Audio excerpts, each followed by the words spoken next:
እኛ አንድ አምላክ ነው የምናመልከው። ኤልሲ አንድ አምላክ ስንል በአንድነቱ ላይ ሁለትነት የሌለበት፣ በጌትነቱ ላይ ባርነት የሌለበት፣ በኃያልነቱ ላይ ድክመት የሌለበት፣ በዙፋኑ ላይ ወራሽ የሌለበት፣ በአድራጊነቱ ላይ ተደራጊነት የሌለበት፣ በሕያውነቱ ላይ ሞት የሌለበት፣ በዘውታሪነቱ ላይ ቅሮት የሌለበት፣ እንዲሁም ደግሞ በንቃቱ ላይ እንቅልፍ የሌለበት፣ ማንገላጀትም የሌለበት አንድ አምላክ የነቢያት ሁሉ አምላክ የነ አብርሃም የነ ይስሐቅ የነ ያዕቆብ የነ እስማኤል የነ ኢየሱስ የነዚህ ሁሉ አምላክ የሆነው አንድ አምላክ አለ። እሱን ነው የምናመልከው እኛ። ይሄ አምላክ ብቻውን ነው የሚመለከው። ድሮም ሲመለክ የነበረው ብቻውን ነው። ለዛም ነው አምላካችን አላህ ሲናገር ወለቀድ በዐትና ፊ ኩሊ ኡመቲን ረሱላ ይላል። በእርግጥ በሁሉም ነቢያት ላይ በሁሉም ህዝቦች ላይ ነቢያት ልኬ ነበር አለ። የተላኩበት ምክንያት ደግሞ አኔ ዕቡዱላህ ወጅተኒቡ ጣጉት፣ አላህን በብቸኝነት ተገዙ፣ ጣዖታትን ራቁ አለ። ስለዚህ ጣዖት ማለት ከአላህ ጋር ሰውን ካመለክሽ ጣዖት ነው የሚሆነው። ድንጋይም አምልኪ ጣዖት ነው። እንጨት አምልኪ ጣዖት ነው። ምንም ቅዱሳንንም አምልኪ መላእክትንም አምልኪ ጣዖት ነው የሚባለው። የሚመለከው አንድ አምላክ ብቻ ነው። የሚጠራውም አንድ አምላክ ብቻ ነው።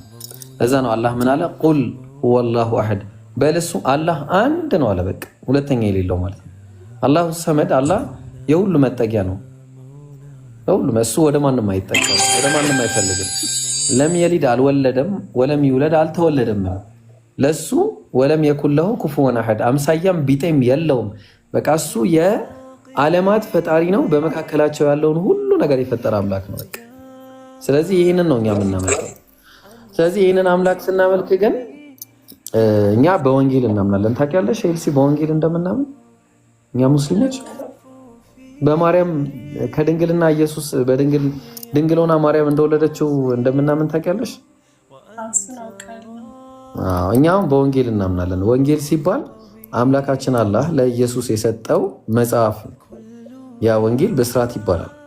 በዛ ወንጌል ለኢየሱስ በተሰጠው ወንጌል እናምናለን። ግን ከጊዜ በኋላ በመጡ መጽሐፍቶች አናምንም። ለምሳሌ አላህ ቁርአን ላይ ምን ይላል? ያ አህለል ኪታብ፣ እናንተ የመጽሐፍቱ ሰዎች ሊመ ተልቢሱነ አልሐቀ ቢልባጢል፣ እውነትን በውሸት ለምን ትቀላቅላላችሁ? እውነትንስ እያወቃችሁ ለምን ትደብቃላችሁ? ይላል። እውነት የተቀላቀለ የሰዎች ቃል ጋር የተቀላቀለ እንደሆነ ይነግረናል ቁርአን።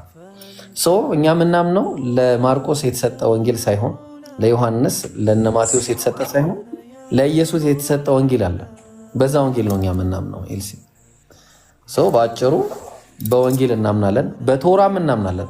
ተውራት ወይ ደግሞ ቶራ ለሙሴ በተሰጠው መጽሐፍም እናምናለን። ዘቡር በሚባለው ወይ ደግሞ ለዳዊት በተሰጠው መጽሐፍም እናምናለን፣ ወይ መዝሙር የምትሉት። እንዲሁም ደግሞ ለነቢያት ሁሉ በተሰጡ መጽሐፍቶችም እናምናለን። በአንድም ሳንለይ ግን ሰዎች በጻፏቸው የህይወት ታሪክ ሳይሆን አንዱ አምላክ ለነቢያት በሰጣቸው መጽሐፍ ሁሉ እናምናለን። መላእክት የአላህ ፍጡራን መሆናቸውን እናምናለን።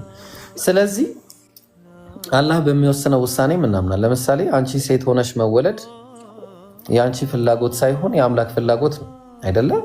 በዚህም እናምናለን። ግን በነፃ ምርጫም እናምናለን። ነፃ ምርጫ እንዳለን በእምነታችንም ነፃ ምርጫ እንዳለ፣ ጀሃነም ሀቅ ነው ወይ ደግሞ ገሃነም ሀቅ ነው አለ ብለን እናምናለን። ገነትም ሀቅ ነው አለ ብለንም እናምናለን። ስለዚህ በአጭሩ የእስልምና መሰረታዊ የሚባሉ እምነቶች እነዚህ ናቸው። ተግባባን? መሰረታዊ ነገሮች። ስለዚህ ፋይናሊ አንድ የምነግርሽ ነገር ቁርአን ወይ ደግሞ ነቢያችን ሙሐመድ ሰለላሁ ዐለይሂ ወሰለም የእስልምና ጀማሪ ሳይሆኑ የሙስሊሞች የነቢያቶች መደምደሚያ ናቸው። የነቢያት መደምደሚያ ነቢያቶች ሁሉ ነቢያችን ሰለላሁ ዐለይሂ ወሰለምን መምጣታቸውን ሲያበስሩ ቆይተው ነበር የመጡት። ተግባባን? ስለዚህ የሰው ልጅ ሁሉ ሲፈጠር ሙስሊም ነበረ። ከዛ እንዲህ አሉ ነቢያችን ሰለላሁ ዐለይሂ ወሰለም፣ ማ ሚን መውሉድን ኢላ ዩውለዱ ዐለል ፊጥራ፣ ማንም ሰው ሲወለድ ሙስሊም እንጂ አልነበረም፣ ሁሉም ሙስሊም ነበረ። ግን ፈአበዋሁ፣ እናት አባቱ ምን ያደርጉ ነበረ? ያረጉታል፣ ክርስቲያን ያረጉታል አጥምቀው፣ አለዛ ደግሞ አይሁዳዊ ያረጉታል፣ አለዛ ደግሞ ዞራስተሪያን ወይ ደግሞ የእሳት አምላክ ያረጉታል፣ ወይ ደግሞ ሌላ እምነት አምላክ ያረጉታል። ስለዚህ በአጭሩ ምንድነው አምላክ አላህ ስብሐነሁ ወተዓላ የሰው ልጅን ሁሉ ሲፈጥር የአንድ አምላክን እሳቤ አእምሮ ውስጥ አድርጎ ነው የፈጠረው። ለዛ ነው አላህ ምን ይላል በቁርአን ላይ ሲናገር ለቀድ ከፈረ አለዚነ ቃሉ ኢነላሀ ሁወል መሲሑ ብን መርየም፣ እነዛ አላህ ራሱ ኢየሱስ ነው ያሉት ሰዎች በእርግጥ ክደዋል ይላል። በዛ ወረድ ብሎ ምን ይላል? ወላ ተቁሉ ሰላሳ፣ ሶስት ነው አትበሉ፣ አምላክ የሶስቱ አንደኛው ፓርት ነው አትበሉ። ኢነማ ኢላሁኩም ኢላሁ ዋሂድ፣ አምላካችሁ አንድ አምላክ ብቻ ነው ይላል። ስለዚህ ነቢያቶች አንድም ቀን ስላሴን አስተምረው አያውቁም። ቁርአን ላይ ነው ያለው። እሺ እየነገርኩሽ ያለሁት ይሄ ቁርአን ላይ ነው። ስላሴን አስተምረው አያውቁም። አምላክ ሶስት ነው ብለው አያውቁም ነቢያት። አምላክም እንደዚህ አይነት አስተምሮ ነግሮ አያውቅም። ኢየሱስም አስተምሮ አያውቅም። ማን ያስተማረው ከተባለ ከጊዜ በኋላ ኒቂያ ጉባኤ በሚባል ጉባኤ ላይ የጸደቀ አስተምህሮ ነው። ይህ አስተምሮ መጀመሪያ ያልነበረ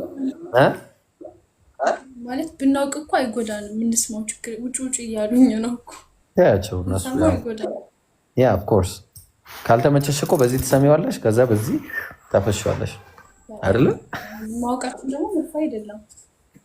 ያ ጀግና በቃ ይሄኛው በጣም ጥሩ ነው። አንተም ለቀጣዩ ስለዛ ጉድለት ምናምን ከምታወራ በቃ ስለራስህ ማለት ተያያዥ ነገር ነው። በነገራችን ላይ ኤልሲ ሌላውን ጠልተው ሳይሆን ያንተ ወደው ታምኖበት ከተሉ በቃ እንደዛ አሪፍ አይደል?